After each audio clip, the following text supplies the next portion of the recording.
In a world of compromise, some do, and considering we took HK's VP9 out to the desert in the current heat wave destroying the West Coast, it's me. I'm the one that compromised. That shit sucked.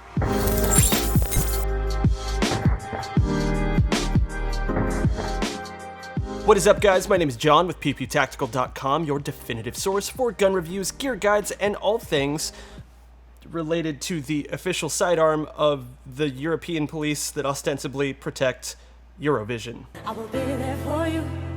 In the darkest hours, right beside you. I want those days. When I invoke the almighty brand name of Heckler and Koch, probably a few things come to mind via association for you. Be that relatively high price tags, some of the most unobtainium and coolest submachine guns and rifles ever made, or an ephemeral, sassy social media girl who may or may not have gotten axed after she called Marines crayon eaters, if she ever really existed to begin with.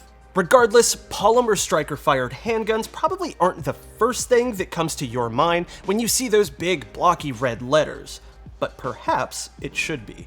First released in 2014, the VP9 aims to build on the success of HK's P30, another polymer-framed pistol aimed primarily at the European law enforcement market, and was apparently breathed into life after Bavarian State Police requested a modern replacement for their aging HK P7s, first introduced in the 1980s. While there's a few different flavors of VP9 floating around at this point, I think the VP9 as a platform can really be distilled to two unique selling points that set it apart from other modern striker-fired handguns. Now, if you've watched any of my recent handgun videos, you've probably heard me say this a million times. I'm a Glock guy, and that's where the majority of my handgun experience comes from. I like Glocks generally, as they're essentially just the Honda Civic of pistols, and I like my personal Glock a whole bunch, but I'll be the first to admit that striker-fired triggers usually leave a bit to be desired straight out of the box, and such is just the nature of the beast. This, however, is precisely one of the main issues that HK set out to address when designing the VP9, essentially reworking the striker fire mechanism to cut down on both the sponginess and pre-travel pull that typically increases in resistance as the shooter squeezes the trigger rearward. The end result here is quite noticeable and thankfully has very real implications for how this gun performs rather than, just being marketing hype, but more on that in a bit. The other primary selling point of the VP9 is HK's ergonomic handgun grip design, which actually feels quite nice in my hand straight from the get-go, but includes a variety of back straps and interchangeable side panels that should allow those with even the most atypical paws to find a combination that works for them. From front to back, you'll notice the VP9's got some relatively aggressive forward slide serrations to help get a positive grip when charging the gun, and a full-size pick rail up front for attaching lights, lasers, or anything else you can think of. Those same serrations are repeated again at the rear of the slide, and the iron sights are a standard 3-dot setup that, while nothing fancy, gets the job done just fine, though our particular VP9 came with night sights pre-installed. As mentioned, the gun's ergonomic grip system feels fantastic in the hand, and the modular back straps and grip panels feature some swirly texturized patterns to make sure you've got positive retention when needed. The VP9's trigger guard is bizarrely a bit oversized, although I imagine this is probably at the behest of Eurocops who might need to use the pistol with thick winter gloves in conditions that seem unfathomable to contemplate while our record-breaking heat wave boils my gray matter. It's also got a bit of an outward parabolic curvature to it as well, and it kind of makes a more modern grip that might utilize an undercut modification just a bit trickier, though a cursory Googling reveals several companies offering services that'll flatten that curve out for you if desired. Unfortunately, there's not really enough material there to be able to get the inward grip divots you'll typically see on Glock undercuts, but c'est la vie. Probably one of the largest differences most non-European users will notice as compared to the vast majority of other modern handguns on the market is the placement of the magazine release, appearing here as an ambidextrous paddle where the grip meets the trigger guard. While initially a little unfamiliar feeling, it really isn't as hard to get used to as you might first assume. With that bit of background out of the way, we're off to the range in some of the most miserable conditions we've shot in quite some time. We burned through a couple hundred rounds of 9 to really get a good feel for the VP9 and kind of see if those selling points that we mentioned up above were going to have a tangible effect on the shooting experience. Spoiler alert, they do. As I mentioned, first impressions are that the VP9 fits my hand phenomenally well.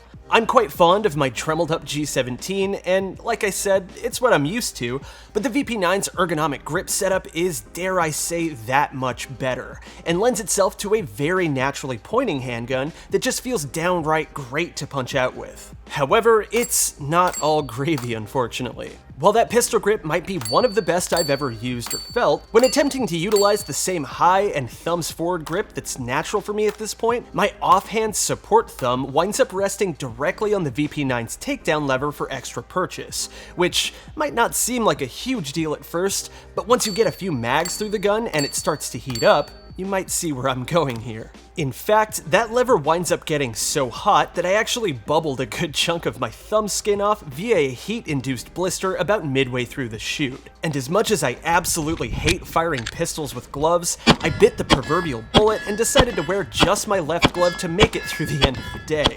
As an extra layer of fun, the ambient held temperature meant that the VP9 wasn't cooling down at all between magazines, and that lever is hot enough to induce that type of completely subconscious flinching that occurs when the deep reptilian part of your brain goes, uh-oh, burning, before your conscious brain has had time to process it. As you might expect, this made shooting the VP9 with even my normal level of okay-ish proficiency a bit of a challenge, and I couldn't decide whether the weird half-glove thing was a better solution than just hovering my support thumb off of the frame to beat the heat. That being said, the VP9 just shoots when you get a feel for it, and I find myself lamenting the fact that my trigger time with the gun was spent in a sweltering hellhole. HK's take on the striker-fired pistol does indeed feel quite different than other adjacent polymer pistols, with a rather long but smooth take-up before you hit a very obvious wall, and a clean break that feels much more similar to a single-action trigger than anything you're going to find in potential competitors. The reset is also so short that it'll probably catch you off guard until you've got some reps in, and more than once I found myself accidentally double tapping targets while trying to ride that reset wall. That's not intended as a humble brag at all, but more so I just want you to be aware there's a good possibility that'll happen to you too, particularly if your primary striker-fired pistol experience is also something Glock-based or similar. Even with the running threat of first-degree burns, once you get a feel for how the VP9 behaves, I'd say it easily threatens even more tricked-out Glocks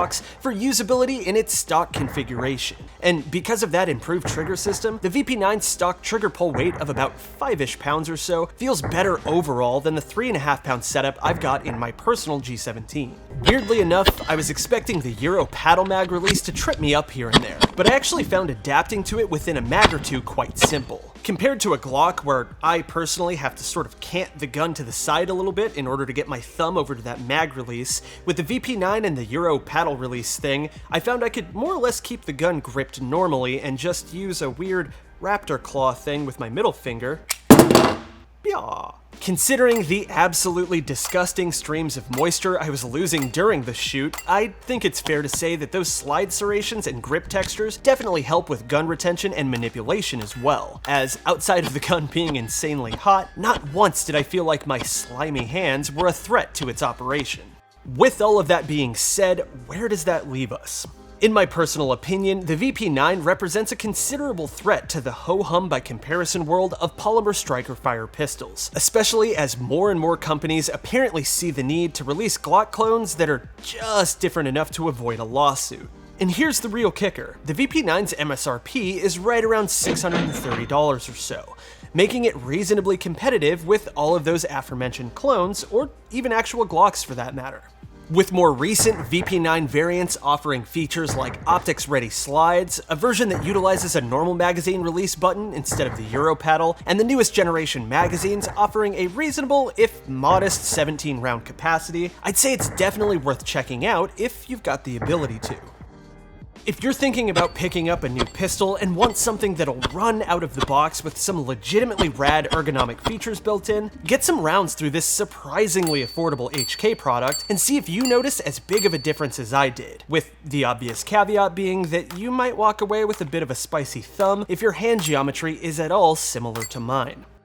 Alright guys, that's going to do it for us today. Thank you so much for watching. If you enjoyed the content, please go ahead and subscribe to the channel, hit the notification bell, and check the description below for a link to shirts, like this one, that you can purchase with your real human money bucks. My name is John with Pew Pew Tactical. We'll see you next time.